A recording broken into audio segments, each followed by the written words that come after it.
Hello students, welcome to maths class. I am Manpreet, your maths teacher from Raj International School. We are learning chapter 7, understanding fractions. In previous video I had explained you exercise 7.2. In today's video I am going to explain you exercise 7.3, question 1, 2 and 3. So let's start. Your question 1 is find an equivalent fractions of the following by multiplication. Previous video में बेटे मैंने आपको बताया था equivalent fraction क्या होती है, जो सेम अमाउंट को रिप्रेजेंट करती है. ठीक है, अब हम इस एक्सरसाइज में पढ़ेंगे कि इक्विवेलेंट फ्रैक्शन हम कौन कौन से मेथड से फाइंड आउट कर सकते हैं. तो हमारे पास दो मेथड्स होते हैं, एक मल्टीप्लाई का और दूसरा डिवीजन का. तो जो फर्स्ट क्वेश्चन है उसमें हम मल्टीप्लाई का मेथड यूज करेंगे. हमें जो फ्रैक्शन गिवन है इसकी इक्विवेलेंट फ्रैक्शन फाइंड आउट करनी है मल्टीप्लाई से. तो कैसे कर सकते हैं आप? You will write like this 4/5. ये आपको फ्रैक्शन दे रखी है, तो इसका इक्विवेलेंट जब भी आपको फाइंड आउट करना है बेटे, तो आप इसको किसी भी नंबर से मल्टीप्लाई कर सकते हैं. बट ये ध्यान रखना है कि न्यूमरेटर और डिनोमिनेटर में सेम नंबर यूज करना है. अगर आप 2 से मल्टीप्लाई कर रहे हो तो न्यूमरेटर भी 2 से होगा और डिनोमिनेटर भी. 3 से कर रहे हो तो न्यूमरेटर भी 3 से और डिनोमिनेटर भी. ठीक है, सो फ्रैक्शन लिखी हमने मल्टीप्लाई बाय 2.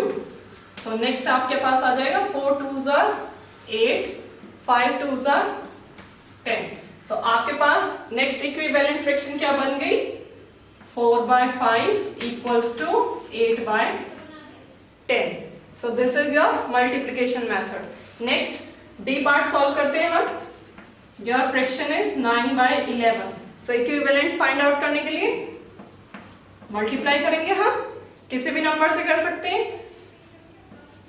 2 आप कोई भी नंबर सिलेक्ट कर सकते हैं, बट न्यूमरेटर और डिनोमिनेटर सेम होना चाहिए. 9 2s are 18, 11 2s are 22.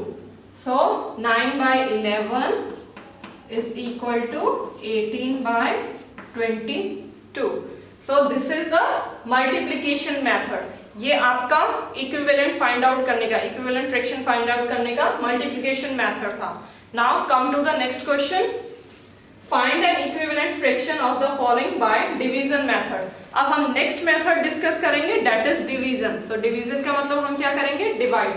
So आपके पास फ्रैक्शन क्या है? 10/8. So solution में आप लिखेंगे 10/28. सॉरी यहाँ 28 है, मैंने 8 बोला था. Next divide. सेम रूल आपका अप्लाई होगा बेटे. अगर हम मल्टीप्लाई सेम नंबर से करते हैं तो डिवाइड भी सेम नंबर से करते हैं. हमें ये ध्यान रखना है कि 10 और 28 दोनों सेम कौन से टेबल में आते हैं? दोनों 2 की टेबल में आते हैं. सो हम इसको 2 से डिवाइड करेंगे. सो 2 से डिवाइड किया 10 को, यहाँ पर आ गया 5 और इसको डिवाइड किया, आपके पास आ गया 14. अब 5 और 14, 5 आपका प्राइम नंबर है तो इट मीन्स ये किसी भी टेबल में नहीं आ सकता. सो this is the equivalent fraction. 10/28 की इक्विवेलेंट फ्रैक्शन कौन सी है? 5/14. नेक्स्ट इसको और अच्छे से समझने के लिए हम डी पार्ट करते हैं. 15/20. So again we will write solution 15/20. Again हम ऐसा नंबर सर्च आउट करेंगे जिसकी टेबल में 15 भी आता हो और 20 भी, क्योंकि हमें सेम नंबर से डिवाइड करना है. सो अगर हम चेक करें तो 2 की टेबल में 15 नहीं आता है, 20 तो आता है, और 3 की टेबल में 15 आता है, 20 नहीं आता है. सो 5 ऐसा नंबर है जिसकी टेबल में 15 भी आता है और 20 भी, इसलिए हम इसको 5 से डिवाइड कर रहे हैं. ठीक है, सो 5 3s are 15 and 5 4s are 20. सो ये आपका कौन सा मेथड हो गया? We are finding the equivalent fraction by division method. So अभी मैंने आपको दो मेथड समझाए हैं. One is with the multiplication and next is with the division method. Now come to the third question. Build 4 equivalent fractions of the following fractions.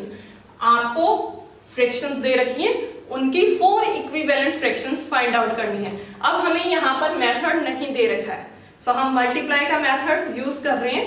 ठीक है, तो solution हमने लिखा, first fraction हमने लिखी 1/5.